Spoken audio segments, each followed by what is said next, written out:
Hello everyone and welcome back to another episode of the Tynamite Show. I'm of course your host Tyler and I'm joined by my producer, my partner in crime, David Jerome. David, how you doing my friend? Doing well. It's a lovely day today. It's a daytime show, it's a morning show. I've got a fucking black iced coffee. Is it delicious? Delicious, man. It's so nice. I'm good. wearing a Hawaiian goddamn shirt. I like it. That's the level we're at right now because I thought we had some scheduling conflicts. We can't record at night time. There's usually like a late night show. But look, it's the morning edition. Yeah, it's a morning edition. It's 11 a.m. But we've got coffees, Hawaiian shirts. It's a beautiful sunny day here in Brisbane, Australia. That's it, man. And we're here for some good times. We've got a massive show ahead of us. We're talking about fucking Jake Paul, Ben Askren. We're going to break that down and have a good laugh at that.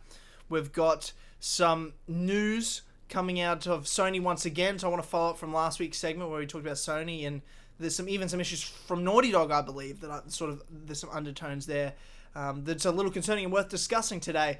There's some interesting game segments that I want to talk about as well from a Twitch clip that was on Twitter this week, as well as this morning, the latest trailer for Marvel Studios' new film, Shang-Chi and the Legend of the Ten Rings, that dropped today. So we're going to... I haven't seen it. We're going to react to it on the show.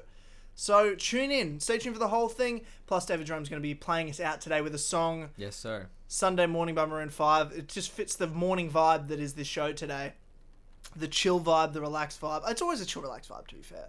Mm-hmm. This is a fun show. I like it. It feels different. This feel not in a major way, but feels nice. Yeah, it does. It feels nice.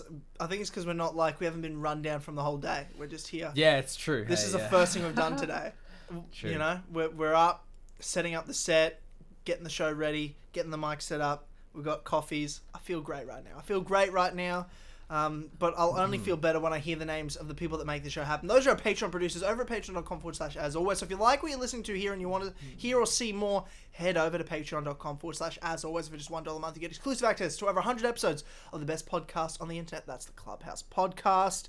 Plus, early access to this show in audio forms, plus other cool perks and rewards. For example, the skit from last week's show, we actually released the video of that early access on Patreon so they could see that too. So, David, who do we have to thank? Well, we have Mr. Avery Dobbs, Clark53, Damien, does the name William Miles ring a bell? Ferentino, Flash Paradox, Franco, Jesper Olsen, Just Put an End to Me, King Richard III, Real Kermit Cinema, Robbie, Ryan Hafer, Tristan Weaver, Viridian, and Bolsack47. Thank you. You sweet vintage lads. Helping power this podcast. Can't do it without you. David, what's been going on, man? We haven't seen you that much in the last week. No, even though we live together. That's true. Went camping in one of the islands offshore from Queensland. Had an most amazing time. Took the dogs, took mum, which was good. Been working currently on an immersive theatre show in Brisbane City, which is awesome. Having a great time doing that. Got a couple of future projects currently in the works, which is cool. But just sort of doing my thing and keeping creative, which is always fun. That's awesome, man. That's awesome. Feel like this week's gone really fast. It's been really busy. So much has happened in the last 7 days. Yeah. I don't really know how to... My life has done multiple 180s in the last month, and we're here. We've got the Tynamite Show, and I'm feeling great. That's all I've got to say about that. Absolutely. That's all I've got to say about that. As crazy as it's been, as busy as it's been. It just feels like everyone's sort of in this weird state at the moment. We've had a few delays on our podcast and things like that on the network and stuff, and I just feel like everyone's in a bit of a rut, but I'm trying to I don't know, I'm feeling great right now. I feel like I've had my rut, and I just want to help bring everyone back up. I just want to, kick everyone up in the ass and be like, hey, we're good, we're happy, life's good, we're fucking blessed, man.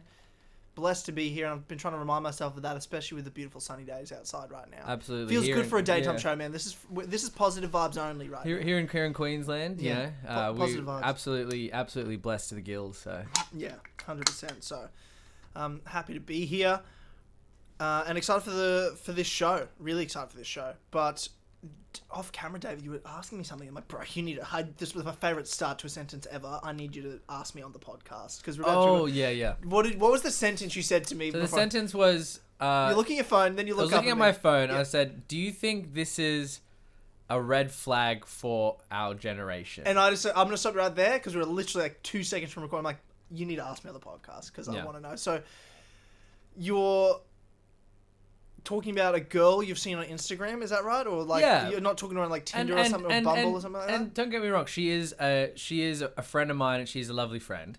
And do I know her? No, I don't know. I don't think so. Okay. No. But and it's not her specifically, but you sometimes see.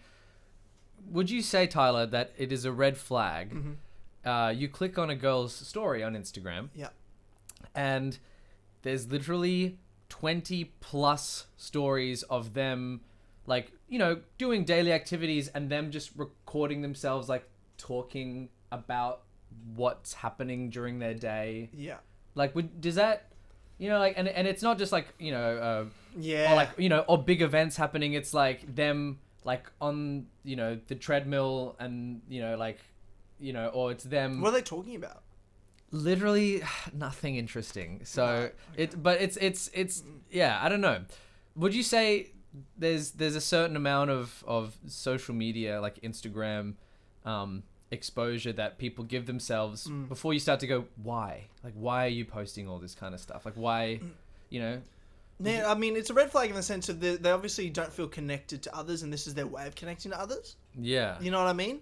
Because there's something missing in their day-to-day life that they feel they need to share what they're doing. Like, they need to make what they're doing feel important to their own life in their day. Like, they need it to be public. You know what I mean? They can't go for a jog on a treadmill by themselves for themselves. Yeah. It's got to be... To push them to do that, they've got to know they're also going to put it out to everyone else. So My that's the red flag. that, There's a lot of insecurities involved in that. To me. I guess what it kind of says, and you know, you've sort of touched the issue there, is the feeling like they need someone to listen to them. Yeah. It's like I have things that happen during my day, and I'll tell you about it. Yeah. Or I'll tell, you know, other friends about it, or, you know, we'll meet up in a group on the weekend and I'll be like, oh, well, this happened. Yeah. Whereas people will sit in front of their phones and go, hey guys, just like an update. Like, this thing like happened to me today. And like, it's like, was kind of weird, but then, you know, I thought about, and it's like a minute. Dude, that's wild. Really? A minute story about their life. Yeah. This kind of thing happened to me today, and I really want like your input. Do you guys think, like, is she like an influencer? Does she have like tens of thousands of followers? She doesn't have tens of thousands of followers. She's very active on social media, but you know, it's weird, man. That's a red flag to me, though. If someone that's really active on social media, like, have you ever been with a girl that's really active like that on social media before? Luckily, no. Luckily, most of the girls that I've been involved with, they're very down to earth. They're very. But that's exactly right. Like, you wouldn't be with that type of girl. Yeah, I don't know. There's just something about why do you feel the need to like post 2+ minutes of like your day just for everyone to see? Yeah, it's an issue, man. I'm gonna be honest. It is an issue. I would feel the same way. Like, if I was with someone doing that, I'd be very. And I don't want to be. It's a red flag. It's a red flag. Hey, it is just a red flag, and you're right. Yeah. It's simply a red flag. Yeah. Different people, like different personalities, like, you know, so maybe people who are extremely extrovert, it's just you know. Nah, man. It's insecurities. Yeah. It's insecurities. It's simple as that. They need to connect, and they're not getting the connection in their day-to-day lives, and they're just chasing it. So I think it's as simple as that, and there's a reason that, you know, the girls you've been with and vice versa. Well, actually, that's not true. I mean, there's been girls in my past but they were disasters that were like that. You know what I mean? Holy shit. Yeah, I've been lucky not to That have was like disaster. Young Tyler, university Tyler, just disaster. Oh, dude, I've been absolutely spoiled with the women that I've had in my life. So yeah. Yeah, no, it's true. It's true. But yeah, no, thankfully that's not where I'm at now. Thankfully, no. Yeah, with someone that's very down to earth. Yeah. And I don't go on Instagram and see that from her, so it's fine. Yeah. It's so fine. And then you look at your phone and she just starts posting like 2 minutes of her. Oh, like, I'd be calling my. Oh my god! I'd be like, what's going on? Something's gone wrong. Something's gone drastically wrong.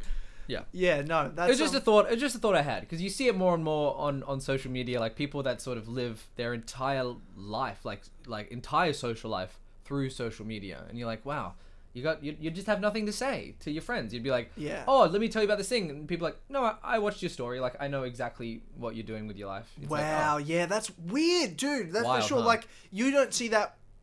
No one that doesn't know me has any idea what I'm doing with my life. Yeah. I mean, how often I post on Instagram? Like 5 times a year on my personal Instagram. You know what I mean? Yeah. And dude. it's just like mostly it's just with you anyway. Like Yeah. you or Jared or my parents. You know? Yeah, man. I mean, I think it's that thing of things like can have value even if people don't know about them. You know, like.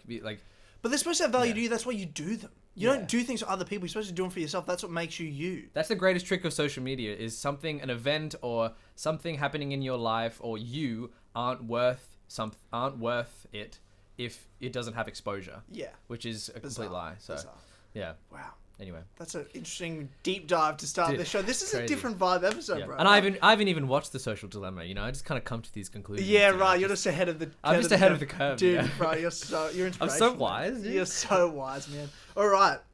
Let's get right into the show, man. We've got a lot of topics to cover today, as I said. So keen to do it. So let's get straight into it. Yeah. So this week, something came up on Twitter, and it's something I really wanted to talk about, which is the watering down of the big game franchises that are around today, and some that have been around for more than a decade. These game franchises following trends and trying to appeal to a mass audience. There is a real issue with that, including the franchise that many people know me for, Assassin's Creed. Includes, to me, Call of Duty, includes Halo, so many before it, and it's this following of trends. But the reason it came up was from a Twitch streamer.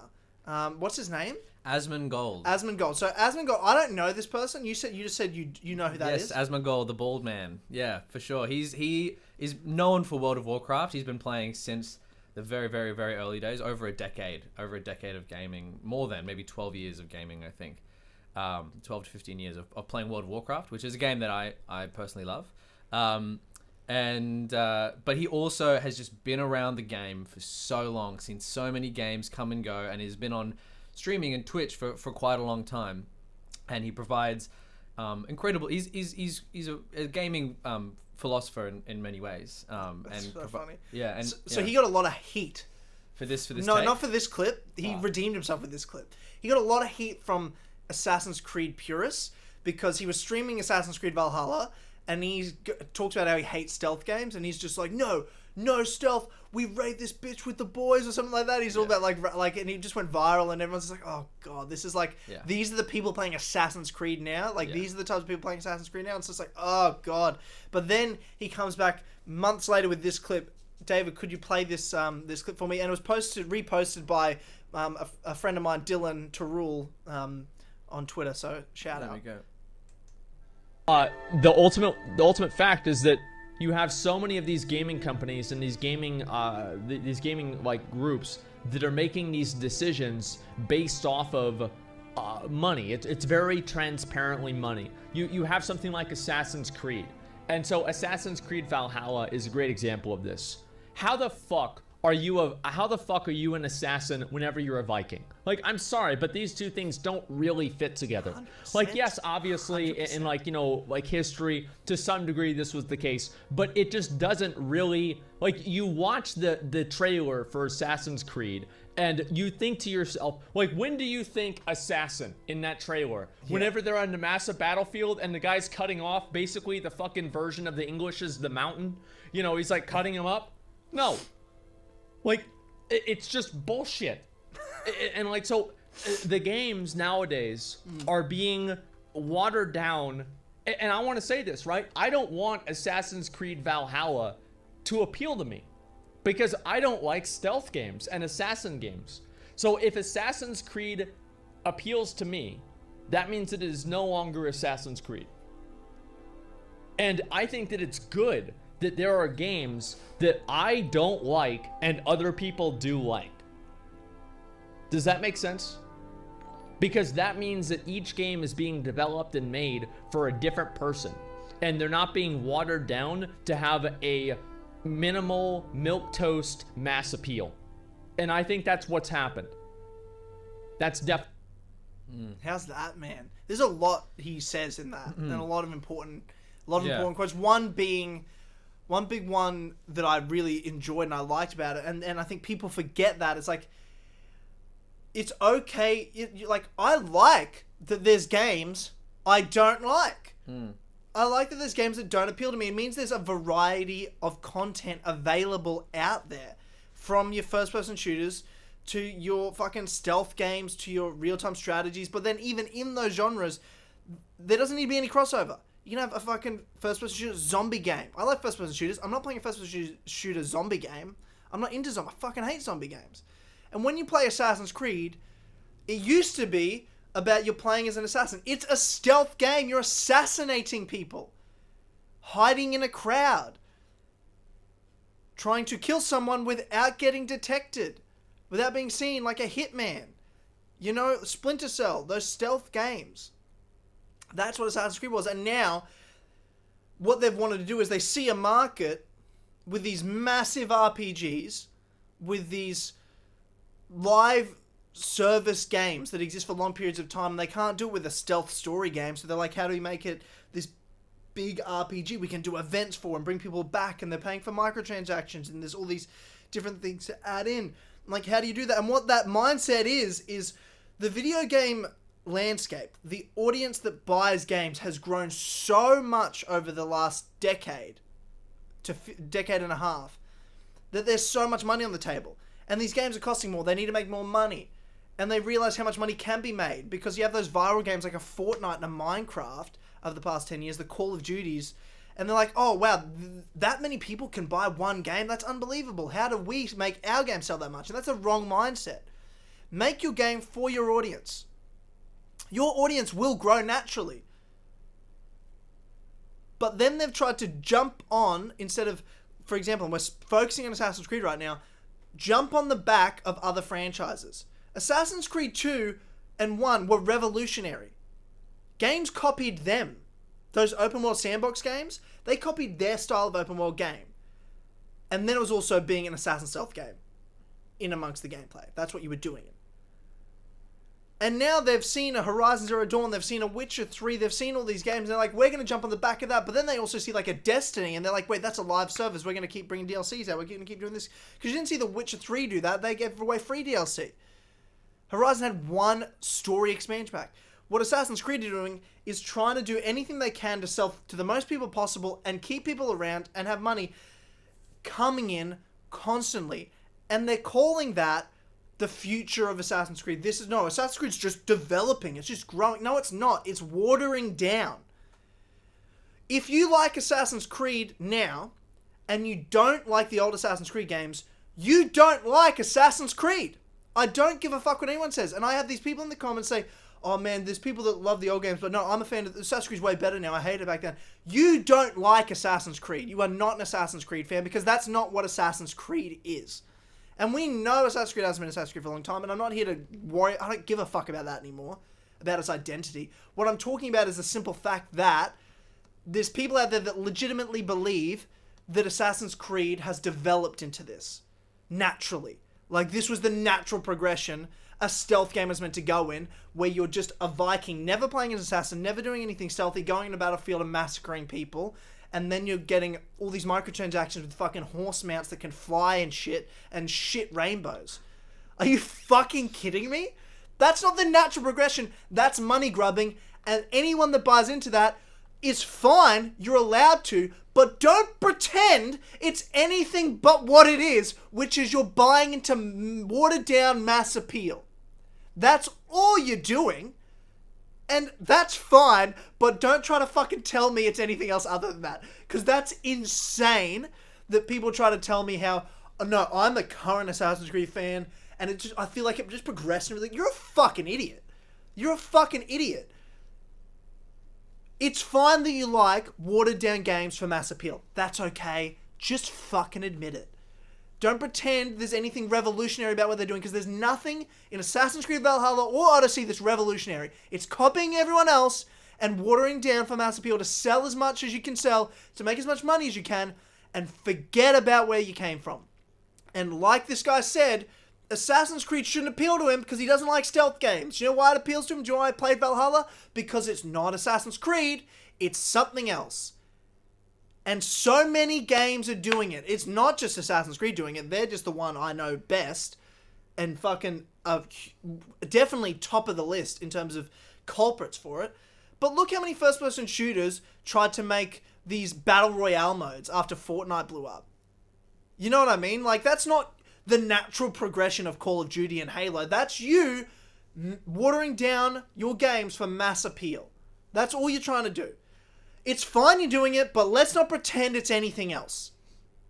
You know? I'm just over it. I'm just over pretending like we're naturally progressing this way.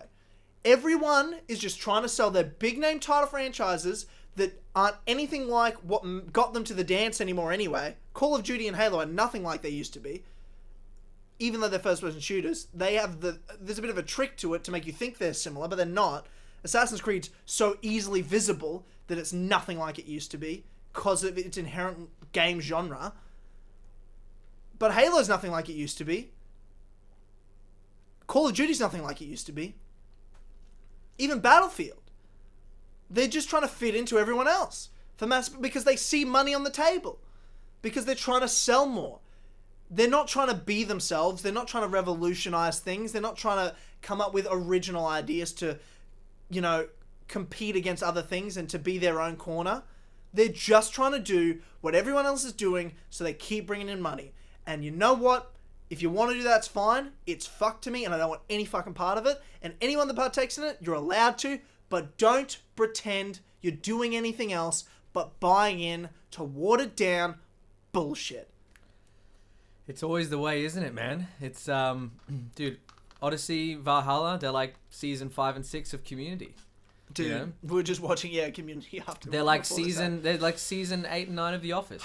There's just something about it that just goes, this isn't what I love. Yeah. You know, if you make a game for everyone, you make a game for no one. Yeah, 100%. You know? And that's what's happening. It's like they took Valhalla and they could have released a game called Valhalla by itself, but they just had to slap Assassin's Creed on there. But even then, man, it's still a shit game. Same with Odyssey. Like, you could have called it Odyssey and Assassin's Creed story. It's still shit. It's still a shit game. Yeah. Because they don't do anything in those games that are inherently revolutionary or exciting. They just do what everyone else is doing and copy and paste shit all over the map, the same mediocre tasks with fucking dumb as fuck NPCs, glitches galore, and all you do is do this fucking watered down combat system of hack and slash, but not even in an exciting and cool way, and just put it all over the map and paste hundreds of hours of content and pretend it's worth our money. It's not worth our fucking money. It's not worth our fucking time. It's fucking bullshit.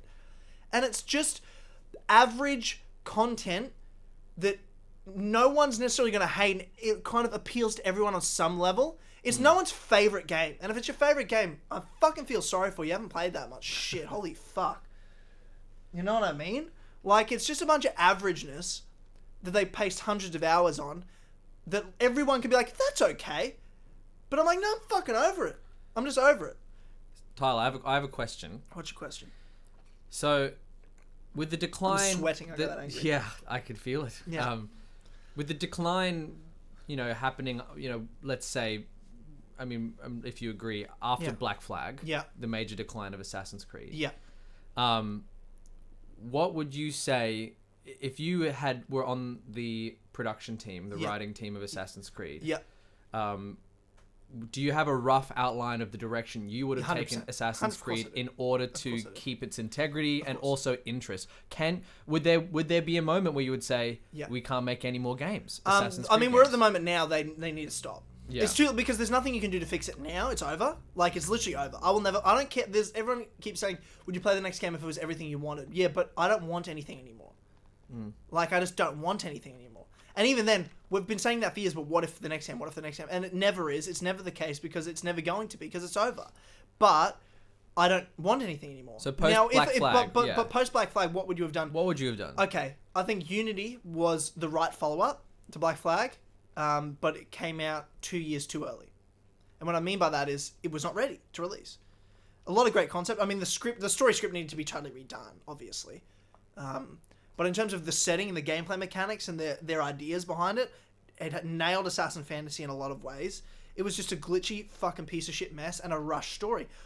Give that 2 more years of development and have one team working on Assassin's Creed and that's it, and come up with an Assassin's Creed game every 3 to 4 years. That's all you got to do. That's what I would have done. And then focus on developing the franchise in an ongoing narrative that connects a modern day with other ancestor storylines that link together and that matters, and from you play the next game to the next game, it actually matters that you've played the one before it, and you try new things that only Assassin's Creed can do to make it unique in its own. But instead, they had this concept in Unity that was really good, but failed miserably because the game doesn't fucking work, and the story was so rushed that the story structure is also shit, and the best moments in the story happen halfway through, and then the whole second half is fucking bullshit. And then, because that didn't work, Ubisoft are like, no, we've got to totally redo Assassin's Creed. The issue wasn't that it was rushed. The issue is that people just don't like Assassins, so let's make fucking a Monty Python Assassin's Creed game in Syndicate, which is a pile of dicks. And then let's make Origins, Odyssey, Valhalla in RPGs for Mass Effect. Unity was the worst thing that ever happened to Assassin's Creed, not because its concept was bad, but because it was executed so fucking poorly because of upper management, and upper management didn't want to take any fucking responsibility. They blamed the fucking developers and fired developers and took no responsibility themselves, and then they're the reason they've then made the decision like, no, we've got to make this. It's just fucking bullshit, man. It's over. It's already over. I'm just saying, I saw that clip on Twitter this week, and I just was like, I have to talk about this. I have to talk about it. Because it's fine if you like watered down shit, but stop pretending it's anything else. That's all I'm saying. So last week we talked about Sony getting complacent. Sony focusing on their blockbusters. Sony focusing on their big studios. And getting everyone to sort of feed into that. But this past week another article came out about one of these quote-unquote key studios, Naughty Dog. Where Naughty Dog talked about how they're not working on a Jak and Daxter game or anything to do with Jak and Daxter, but they wish they were. David, you've got the article there. Do you mind reading some of the quotes here? For sure. Jak and Daxter, man. What a fucking... incredible franchise. Amazing game. Grew up on Jak and Daxter. Never actually played the first one, but I played the second one, and I obviously played Jak 3. Even the racing game, Jak X, was fucking so good. Dude, it's an amazing franchise. Just great characters. A great... cast of characters, like the side characters. The voice acting, dude, you can get Jak 3. I was going to download Jak 3 on the PS5. You can download it on the PS5, bro. Dude, fucking oath. Dude, let's stream Jak 3, man. Dude, let's speedrun it. Yeah, no, let's enjoy Naughty it. Dog. Okay, it says Naughty Dog says it isn't working on a new Jak and Daxter, but wishes it was. So who is the co-president? So co-president of Naughty Dog has made it clear that the studio isn't currently working on a new game in the Jak and Daxter series. Yeah, cool. It says, we do in fact we've had a couple of Twitter campaigns where people have been tweeting us every single day saying, I want a new Jak and Daxter, I want a new Jak and Daxter. Yeah. And they aren't just simple 280 character tweets. They have Photoshop memes and everything. They're including on a daily basis, and the effort has got to be quite significant. Yeah. Hate to break it to them, but we do not have a Jak and Daxter here in development right now. But we still love the characters, and I see what you guys at Insomniac are doing with Ratchet, and makes me wish that we did. And we would have one in development. Because there's still a lot of love for Jak and Daxter in the studio. Okay, so last week we talked about Naughty Dog. I felt like must have some bit of like creative control, right, of what they're doing. And I'm sure they do on some level because they are a key studio. But you've got a studio that loves one of their original franchises in Jak and Daxter, right? But instead of working on, let's say, like Insomniac are doing, where they're working on these Ratchet and Clank games, and these amazingly made for the PS5 Ratchet and Clank games. Dude, Ratchet and Clank, dude, have you seen, like, they've remade the first game for PS5 for the PS4? I'd replay them for sure. And then on the PS5 they've got a new one coming out this year for Ratchet and Clank. So good. And they look incredible, man. They look incredible. And here you've got Naughty Dog, one of the best studios in the world that make The Last of Us and Uncharted, and they have this franchise in Jak and Daxter. Why don't you let a team from Naughty Dog make a new Jak and Daxter game, remake, like they're doing with Ratchet and Clank, or do something, you know, reimagine it for the PS5. Like, it would be incredible. It's one of the best game franchises ever. Dude, imagine a fully remastered PS5. Not even a remake. Is it like a fully from the ground up? Well, not even remake, like a proper scripted like sequel like with full-on fucking graphics for the PS5 Jack and Daxter with all the weapons. Dude, the weapons customization still shits on so many weapons fucking systems in so many games. Yeah, but then think about like the dark eco and light eco and all those fucking powers you had. Light Jack is so sick. Yeah, dude, Light Jack and fucking Jack the 3. wings and shit. Yeah, dude, unbelievable game. Dude, Such the an shit's so unbelievable good. game, and Yeah. I would love to see a Jack and Daxter. But here's what's. But David, let me break it to you. Do you know what they're working on at Naughty Dog? Last of Us 1 remake. You know what I mean? Think about it. They're making a fucking Last of Us 1 remake. Dude, no one's gonna play it. No one's gonna play it. Dude. And not doing a new Jack and Daxter. Oh, But this is what's happening, man. What is Sony doing? It's a damn shame. Sony seemed invincible, unbeatable. They're making some bad decisions. And people have been defending Sony in the last couple of weeks for this shit. Yeah. People are like, no, Sony. What do you mean? Why are they doing this? Why are they pushing down the teams that work so hard on first-party games for them? They're pushing them down, man. I don't know why they're doing it. And I thought Naughty Dog was like one of the teams that were immune to it. But they're like, yeah, no, I know even if you want to, you can't because Last of Us remake. Like, it's fucking bullshit. It's fucking bullshit. Imagine remaking that from the ground up. Like, whether you did Jack and Daxter the original or you did a sequel to, like, Jak 3 or whatever. Yeah, man. I feel like you need to sort of do a bit of a reboot remake of 1, like they did with Ratchet and Clank, to sort of restart it, and then do like a Jak 2, but it's like doesn't follow the same story. It's like its own reimagining of like where the franchise could have gone. Yeah, dude. What are your memories of Jak and Daxter? I just remember, and it still blows me away when I think about the game, the story, the character development, the weapon system, how you had like those different colors, and then you would upgrade each weapon. And then you'd get fucking like, and then you would have like even just being able to walk around a city and you could jump into flying cars or flying motorbikes. Dude, the flying cars. Dude, I mean, that's just unreal. Like it's better, so ahead of its time. Better structured than Cyberpunk. Like it's like so good. Like and it just was so clean. The combat was so fun because you felt like in a firefight a lot of the times, but you had these cool range of weapons that you could just like, you know, like electricity, exploding things, and how incredible was the cityscape in like Jak 2? The cityscape was great, like the character, the stories, world? And then you had the game. Is it Jak 3 that's in the desert with all the vehicles? Yeah, the vehicles, man. Like you had the fucking dune hopper, and the bandits would come and try and kill you. And then and then you'd race as well, and then I'm downloading Jak 3. Right after this, dude, and Jak 2. I'm going to download the Jak trilogy on the PS5 straight after. Look. We are speaking with the veil of nostalgia at the moment, but it's one of the games where I look back and I go, no. It's not just good because I played it as a young kid and everything felt amazing. Yeah, it's one of those games that is truly so well structured. Because Naughty Dog is an amazing company. They know how to make a game. They obviously know how to write good stories with Nathan Drake and fucking Last of Us. You know, and what's cool is.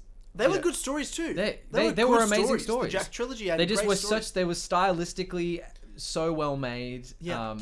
Would definitely 100% play a proper like remake or even just a brand new like imagine. But this has appeal, man. This could like adults would play a Jak and Daxter, and then 100%. Kids, a new generation. My kids dad would play it. My dad loves Jak and Daxter, and he's 50. And they're talking, they're talking about this shit like a game that's what fucking. Oh, we wish we were making it.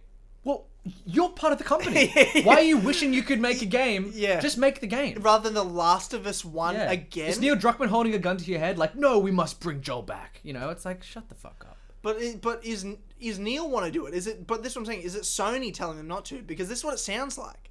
It's not a coincidence that this comes out a week after that article about Sony. You know? You know what it is? It's Sony seeing that Last of Us 2 sold fucking 100 million copies of some shit.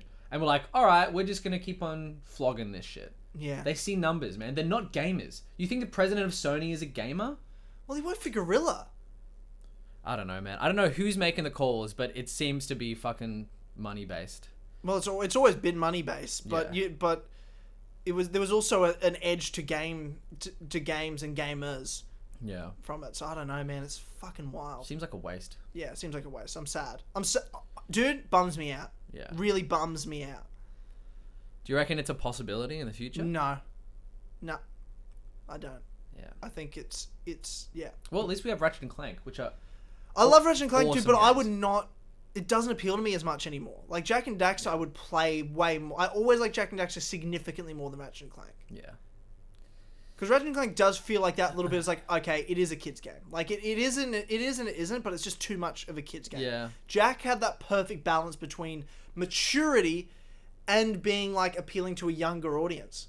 The character of Jak itself and the combination of the dark eco and the light eco and his struggle as this hero anti-hero. Yeah.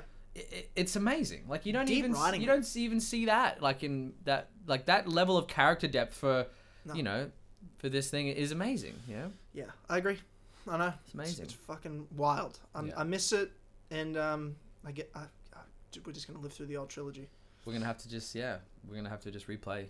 Yeah, Play I'm the going old to replay them. Yeah. Holy shit, as soon as we finish recording this. Yeah. Don't Watch it hold up so well. It's Oh, gonna dude, be- it's gonna you be know it amazing. will. You know Yeah. it will. Yeah. But Strong foundations, yeah. man. we can hope. We can hope. So this past weekend, YouTuber, Disney star, Jake Paul. Can't believe we're talking about this.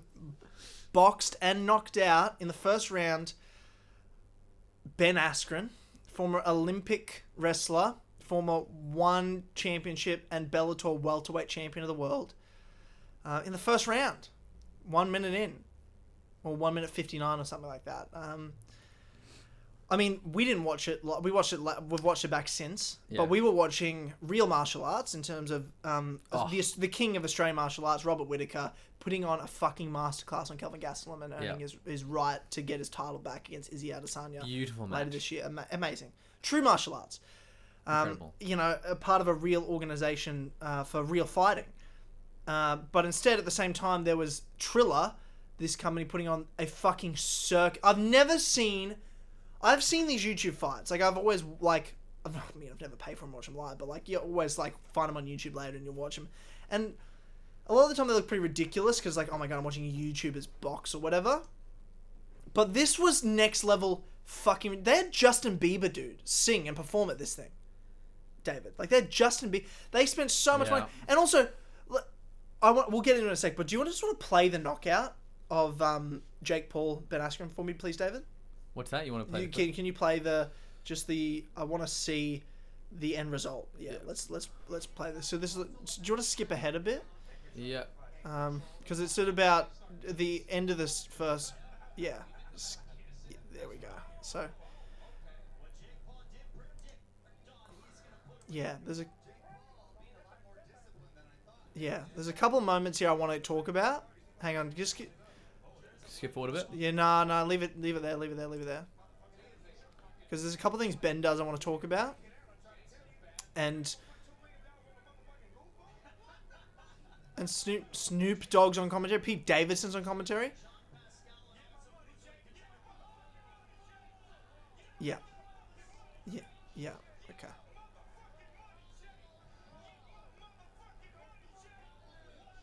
Yeah.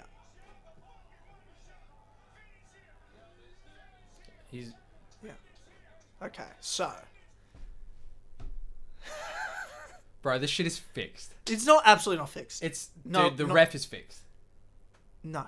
Dude, Ben is standing here like this, and the ref calls. He looks wobbled, bro. No. It's he got knocked the fuck out. No. What are you talking about? No, it's fucking fixed, man. Why do you think it's fixed? Stop reading the fucking comments, scroll back up to the fucking video. Tell me why you think it's fixed. Because he was up on his feet, hands up, walking towards Jake Paul. But that's not how boxing rules work, bro. Yeah, but... That's not how boxing works, bro. Yeah, but... Boxing works, no, if you make it to your 8 count, if you stand up after 8, which is what he did, the ref then gets to decide whether you can go on or not. Yeah, so that's what I'm saying. Works. It's a fucking fix from the ref. No, man. Yes, no, dude. He was not okay. Do you want no? The ref fucking saved... They could have let it go on, I guess. Do you know what was going to happen? He was going to get fucking starched. Ben was not going to win that fight. There was no world Ben was winning that fight. I'm not saying he's going to win the fight. I'm saying it's an early stoppage. But this early stoppage is UFC. They're not fixed fights. Why do you think this is fixed? Well, because it's fucking Jake Paul. No, I know, but he's not paid by Jake Paul. He's an actual... They have an athletic commission referee. Yeah, dude, it's like the Triller fight. Like you said, it's a circus. Like no, everything else around them is a circus. To have a professional, because this is a professional boxing bout, to have any of the professional bouts, they have to have athletics commissions in that state involved. Those referees are picked by the athletics commission. They're not picked by fucking Triller. Your faith in this circus is David, is beyond mine. David, I'm telling you, if I keep seeing people say it's fixed, the people that say it's fixed have never seen a boxing fight in their fucking life. I'm just saying, like, this is not. And if it's fixed, I'm not even saying that I know for sure it's not fixed. I'm just saying the referee calling the stoppage is not what tells me it's fixed. Dude, Tyson Fury gets knocked to the mat, is flat on his back for 8 to 9 of his counts, and then gets up, and the ref lets the fight continue. But do you want to know the difference? And it's the same thing when you watch, let's say, Floyd Mayweather, Conor McGregor. The referee is in charge to look after the fighters. And there is a difference between when you're refereeing a world championship fight between two guys that have boxed and had 60 each professional boxing fights, like a Deontay Wilder and a Tyson Fury. Because you know that they know what's at stake. You know that those fighters know the risk, have been through it all, have seen it all, and are willing to see it. When you've got someone on their pro debut like Conor McGregor against Floyd Mayweather, that ref was willing to save his ass as soon as he could, because he's not there. You watch any amateur fights or in the like professional fight leagues, and I've watched like the guys that are like 0-0, 0-1, 1-0 in MMA, man, they don't let them get knocked out before they stop fights, man. Like, they get dropped with body shots, they're just stopping it. Because it's not about that at that level, man. It's different levels, and those refs are there to protect the fighters. This is Ben Askren, his first ever, it's his professional debut as a boxer. That referee is not there to see him die. You know what I mean? Mate, he's been in fucking... He's 50 years old! No, he just had a hip replacement. It's not a fucking fix, man. Dude, he's not gonna get punched and die in the ring when he's been a fucking I'm not MMA saying fighter. I'm not saying actually die. I'm not saying actually die. You know, it's hyperbole. I'm just saying he was just gonna get dropped again. He was just gonna get dropped again. Well, then he gets dropped again, and then the ref ends the fight. But play it back. Play just the drop back, and watch the 8 count. Watch the 8 count. Watch Ben. He does get knocked to the mat. Yeah, no, yeah, that's what I'm saying. Just watch the whole. Watch. Go back to the knockdown. Go back to the knockdown. Go back to all the way to the knockdown. So this guy that looks, first of all, Ben looks like shit. To be fair, looks better than I thought he would look. Drops him completely down. It's a big shot. It's a massive shot. Watch him get up. Watch his legs. Watch his legs. Watch Ben's fucking legs. Look at him. He wobbled back against the fence. He's holding him back. The ref wants to check on Ben. Ben's legs are fucking wobbling still. He's looking at him more rock back and forth. Look at him. Nah, I'm not. I'm fine with that. Nah, dude. I'm fine with that, bro. I'm so fine with that. He was just going to do it again. I mean, if he'd let it go on, I would have been fine with it too, though. Look at this shit, though. Play that end bit. They go up to the commentary table. You've got a commentator who's betting on the fight.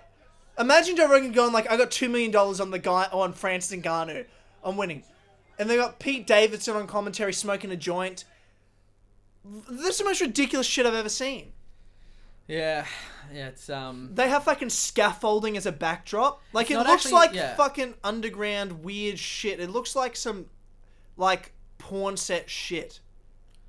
Yeah, it's not even really fighting. It's like it isn't. Well, boxing isn't fighting. It's one form of fighting. This is less than that. It's exhibition. It's like circus. You know what I mean? It is exactly. It's circus. And I mean, man, I'm glad Ben didn't get more hurt, because, I mean, as soon as they announced this fight, I'm not sure if it was you or Jared. Jared goes, "Oh, dude, Ben Askren's fighting Jake Paul." I'm like, Jake Paul's gonna fuck him up. Jake Paul's a good offensive boxer for a beginner as a pro. Because he's still a beginner. Like, he's not an elite level boxer by any means. Anyone thinks he's just fucking wild. And anyone that thinks... The point of this was to legitimize Jake as a real fighter. Beating a fucking... He's 36. But he's like fucking 50. Beating a 50-year-old hip replaced, retired twice wrestler who's never boxed in his life is not make Jake Paul a legitimate fighter. Jake Paul is 23 years old. He's 6 foot. He's athletic. He's for sure on steroids. Look at him. And he's got fucking power, man. And he's got great offensive boxing for a guy of his level. For 3-0 as a pro, really good offensive. Defense is not good. And this is what I noticed from his last fight against Nate Robinson. I'm like, his defense is not good. He has some real good basics, and he's got really good fundamentals, and you saw that. Beautiful 1-2 he hit Ben Askren with. And he could beat, like Dylan Dennis is calling him out, Dylan Dennis is a world champion jiu-jitsu fighter, grappler. In a real fight on the street, Dylan Dennis would kill Jake Paul. Kill him. Boxing, Jake Paul's going to start you. BJ Penn wants to fight Jake Paul. BJ Penn is legit 50. And he's a midget. Jake Paul would fuck him up. Because you don't have to do much. It's boxing. You don't have to do much. He has power and he has good fundamentals. These guys can hit Jake and he's not going to care. But if you go back, David, and you watch can you play the fight from the start for me? We're not going to put this all on screen or anything, but there's a moment I want to just show where you see Jake's defense not there, and if he was getting hit by anyone with any sort of skill, you'd see that because Ben hits him with some good shots that if Ben had any power whatsoever or any real skill, could have hurt Jake. But Jake's fighting a guy way smaller than him, over bloated. Ben Askren's never weighed 190 pounds in fucking life as an athlete. Watch him in the Olympics. He's fucking felt as. He's so fit looking. But that was in 2008. Dude, Ben looks better than I thought he was going to look. Dude, Ben looks one of the commentators was like, Ben is built like a bag of milk. That's my favorite description ever. Ben did better in this than I thought he would. He looked like technically more sound than I expected him to look in this fight, man. No, don't stop going to the comments. Stop going to the comments. I want to watch this. Ben's sitting there and he's pressuring Jake. Jake's being real patient. I like what Jake was doing. And it's even back further, bro. The one I want to see, because Ben gets him with like a big left hook, like a counter left. Go right to the start, like a ducking left hook, and I was really impressed. But it showed me again that Jake is not training much defense. Jake's got patience and he's got great fundamental offense. But nah, it doesn't go back to that. It doesn't go back to. Okay, never mind. That's all right. That's all right. You can just pause it now then. But Ben ducked around and ducked up with a left hook, and it hit him flush. It just has zero power because Ben doesn't have power or real good technical boxing. But Jake's defense wasn't really there. If he's fighting someone with a lot of power, with even just like 75% of Jake's power and 75% of his like physical prowess pressuring him and some good skill and experience, Jake's in trouble, man. Jake's in trouble. He's not an elite level boxer by any means. He's a really good beginner pro. 3-0, really good fundamental offense. I just don't think he has much defense to him whatsoever. I think Jake can get hit. I think it'd be really hard to knock Jake out. He looks like a big dude. But Jake can get fucked up bad by someone with any skill. He's trying to pick a fight with Tyron Woodley. Tyron Woodley would fuck him up in boxing.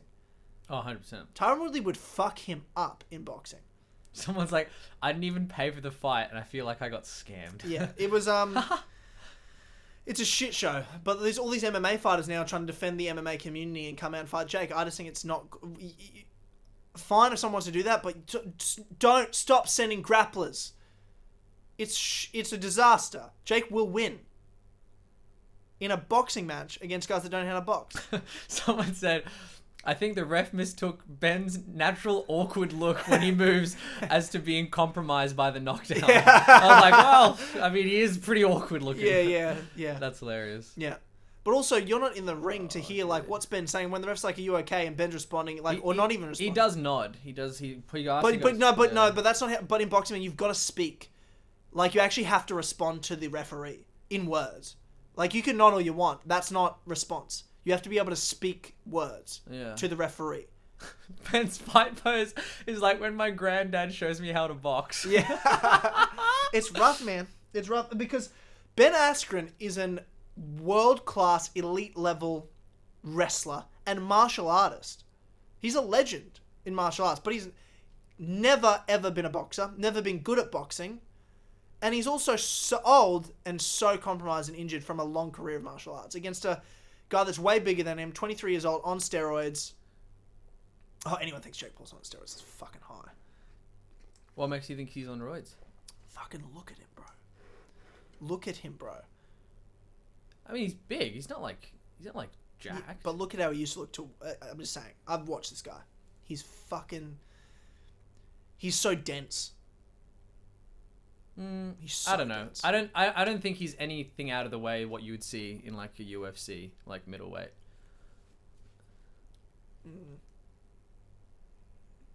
He hasn't been doing it long enough to look like that.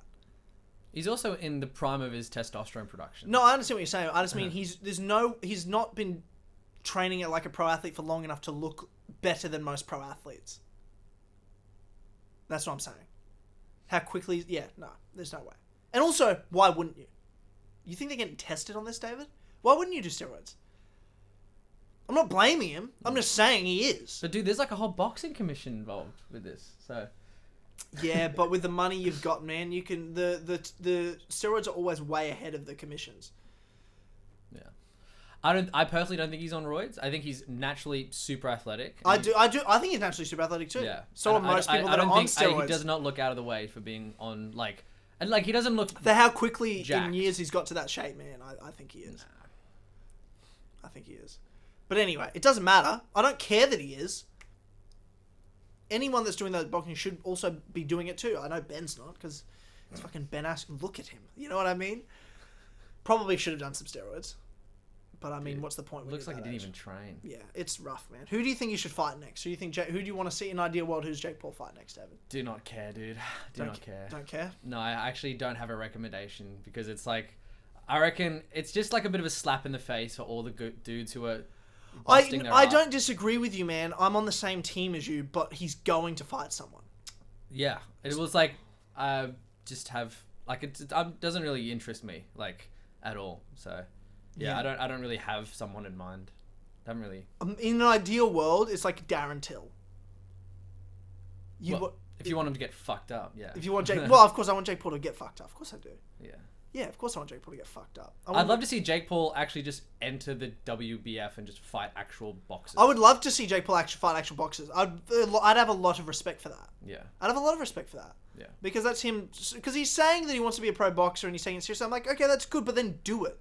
Yeah. Stop doing this shit, because this is fucking ridiculous. That was the most ridiculous shit I've ever seen.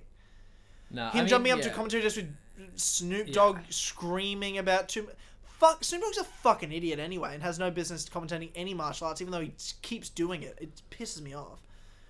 And then Pete Davidson didn't want to be there. They just fucking wrote a check. Dude, I have no problem with if Jake Paul wants to be a boxer. Or no problem with it either. Same, no problem. same. But just like join the WBF or the IFBB or whatever it is, like IBF. Yeah. IBF. And just like fucking just like do your 10 or 20 fights and then get a title shot. It's like that. This for me like doesn't prove you're a boxer or a fighter or anything. It just proves that you can beat up people that are worse than you. Yeah. And he's picking his shots really well to like give him the most credibility with the least amount of risk. In fact, no risk. There was no risk fighting Ben Askren. Yeah. I was sitting there like, I mean, I hope I'm wrong and that Ben Askren wins, but I was very certain Jake Paul was going to do exactly that to Ben Askren. Yeah. Yeah, I mean, like that's the thing, man. It's like people. I don't think it's the fact that he wants to fight. I think it's just the fact that it just makes a mockery of everyone who's worked hard to be a fighter, who goes through all the procedure and the chains and you know making connections. And it's like, well, then you have someone with 10 million 12-year-olds who follow them, and then can just make $1 million where people scrape their whole life to get their shot in boxing and stuff. So I have no problem with him wanting to be a fighter, with him wanting to be a boxer. Yeah. I just think it's like don't pretend like, oh, I'm in love with a fight game. Like, no, you're in love with being like famous notoriety, and money, you know, like and fighting honestly bums like that in terms of striking, you know. So that's just my thing. Tyron Woodley's up for the fight. I'd like to see that. Dylan Dennis is. I don't want to see that. BJ Penn is. I don't want to see that because Jake would beat both of them. Because BJ Penn's fucking a midget. He's a hobbit, and he's so old and so beat up over the years. And he was so easy to knock out by everyone when he tried to come back to the UFC in his 40s or his late 30s, 40, whatever. And then you've got Dylan Dennis, who's not a striker by any means, and is at the same level of striking as Ben Askren is. But he's a world champion grappler and jiu-jitsu fighter. But Tyron Woodley, that's a real mixed martial artist right there. That's a similar-ish size. Tyron's probably a bit smaller than Jake. Well, pick someone that can hold his hands up for one. I think that would be a great start. And Tyron can throw heat. You know? Tyron can throw heat. Pick someone who can actually, you know, without a hip replacement, maybe. You know, that would be, you know, a step in the right direction. Yeah. Mike Perry has sparred Jake. Mike Perry wouldn't be a bad one. It'd be hilarious. But, I mean, I'd want to see Darren Till. That would be my favourite. Because Darren Till would fuck him up. Yeah. It'd be a good time. Honestly, Kelvin Gastelum. Dude could take a punch. Kelvin Gastelum would fucking kill Jake Paul. Yeah. That's for me, man. It's like... Nate Diaz? Yeah. What do you reckon? Nate Diaz. I mean... Nate Diaz would fuck him up. Nate Diaz has been boxing for 25 years. Yeah, I mean, but he's not in the same weight class, is he? Well, he fights welterweight. It's 170, so he'd be a bit smaller. He'd be the same height. It'd be the same height. 20 pounds less. But it'd be 20 pounds probably less. This just has nothing to do with fighting or boxing. It just goes against everything that the sport stands for. So yeah, not really interested. Yeah, to be honest. Well, he's gonna fight an MMA guy next. Dude, unless he joins the IBF, like then, all power to him. Yeah, fair. But right now, it's just not interested. Yeah, fair enough. Well, moving on. All right, so this morning, Marvel Studios' new trailer came out for Shang-Chi: Legend of the Ten Rings. So I thought a good segment on the show would be reacting to the trailer and then having a bit of a discussion about it. So, David, do you want to hit play on this trailer? I'm really excited about this one. Here we go. I don't know a lot about Shang-Chi, if I'm being honest. So this is all sort of new.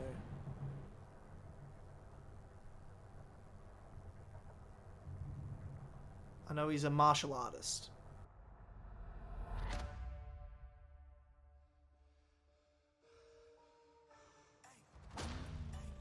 I gave you 10 years to live your life. Now you see me rise. And where did that get you?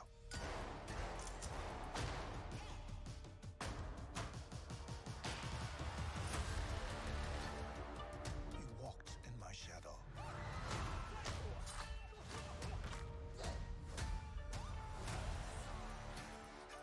I trained you. So the most dangerous people in the world couldn't kill you. Son, it's time for you to take your place by my side. You better watch out, 'cause it's my time. That's not going to happen.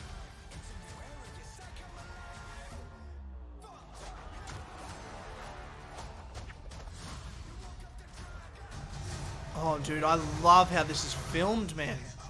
These fight scenes.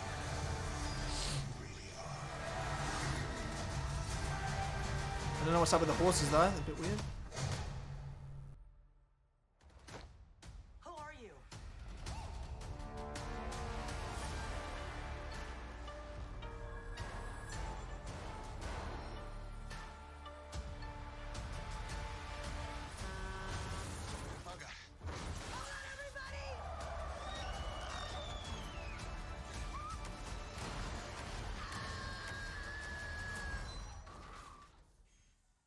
We make a good team. It's very funny, but it's alright. Dude, that looks really cool. Yeah, dude, it's like they're tackling kung fu. Yeah, well, I mean, I don't know much about Shang-Chi other than, he's a martial artist. So that trailer gives a nice bit of backstory to, being obviously raised and trained a certain way, and then what was his dad saying? I assume it's his dad or his mentor at least. Is he going to join the Avengers? I mean, probably in the future. Mm-hmm. I assume that's what they said. I mean, it's hard to know where they're going because they're really setting up a lot of new things and a lot of new characters in this new phase. Mm-hmm. So if they're going for a big team-up movie of Avengers like they have traditionally, then yeah. But they might be doing something different. It's hard to say what the plan is for the coming together in the end, and what the overarching narrative is. It hasn't really been revealed. We're sort of dealing with the fallout with our previous characters like Scarlet Witch and Falcon and Winter Soldier and stuff. We're sort of dealing with the fallout of the last generation and those Avengers and Endgame and everything. And we're also at the same time starting up these new characters like Shang-Chi, the Eternals and things like that. So there's a lot to come, and I don't think it's going to be quite clear of the big mass direction the same way you knew at the end of Avengers Thanos was going to be the big bad at the end of this sort of era of Marvel, and the Infinity War Endgame was going to happen. You knew that was like the culmination of the whole bunch of movies. It's not clear right now what the next chapter's about. So this is just sort of setting up a lot of characters and then, in time sort of revealing it. Revealing what's next and what that overarching thread is.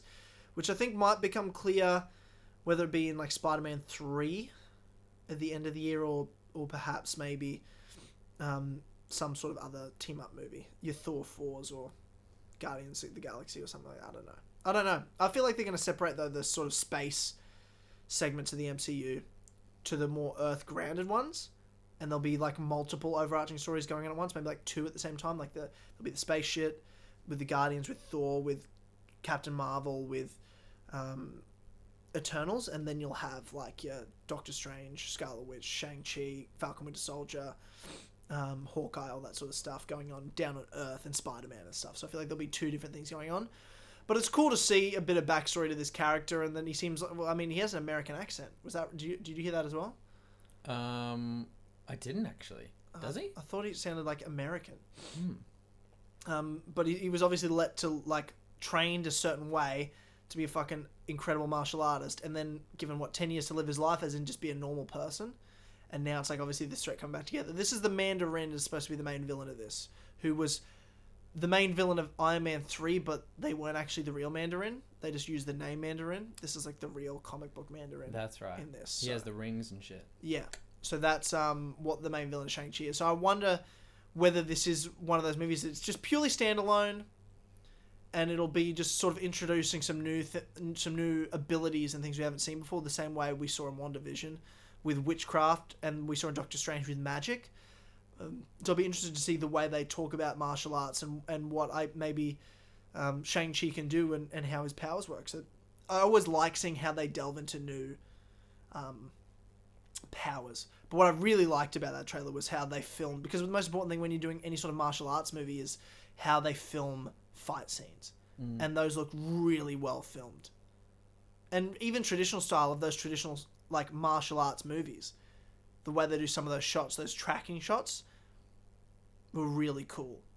And they flowed with the combat and fights really well just from that trailer. I really liked that a lot. So, the movie looks fucking really cool.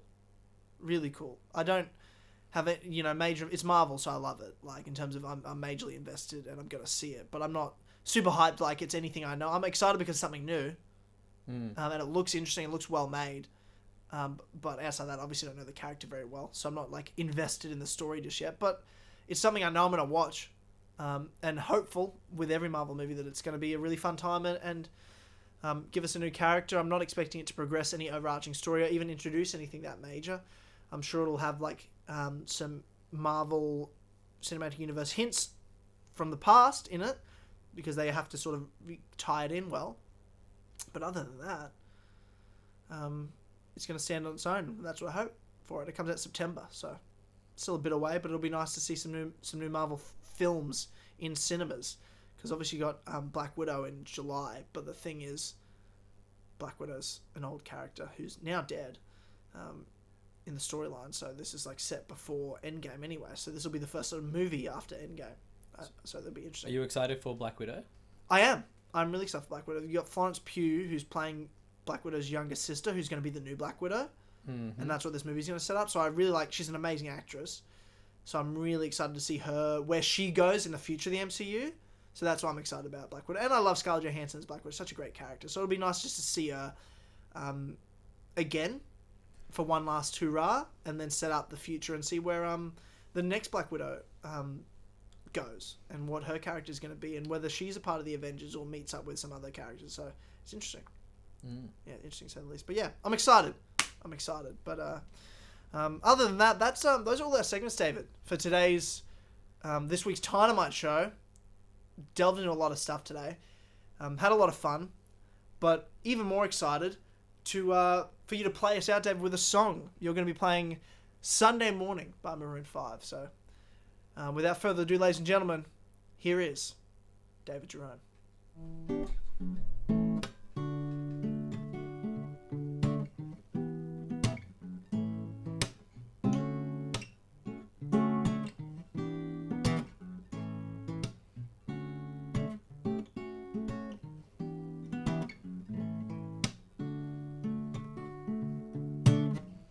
Sunday morning, rain is falling. Steal some cover, share some skin. Clouds are shrouding us in the moments unforgettable. You twist to fit the mold that I am in. But things just get so crazy, living life gets hard to do. I'd gladly hit the road and get up and go if I knew that someday it would lead me back to you. That someday it would lead me back to you. She may be all I need. In darkness she is all I see. Come and rest your bones with me. Driving slow on Sunday morning, and I never wanna leave.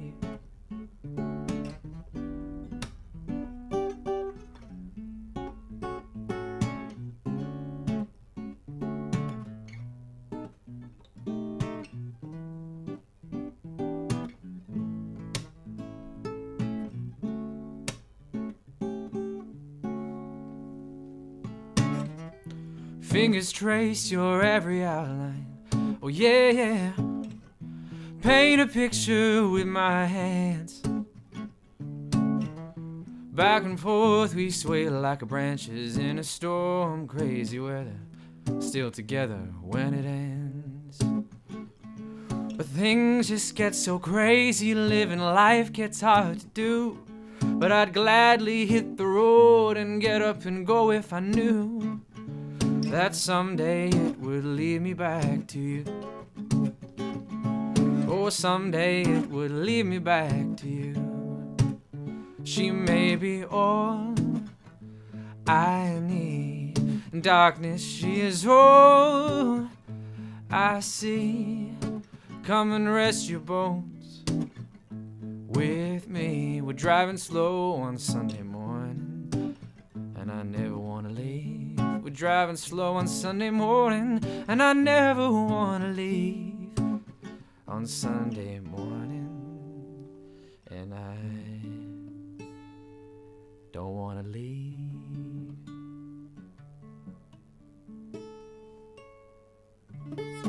There you go. Nice one. Nice one. Thank you, ladies and gentlemen, for watching. We'll see you next week. Goodbye.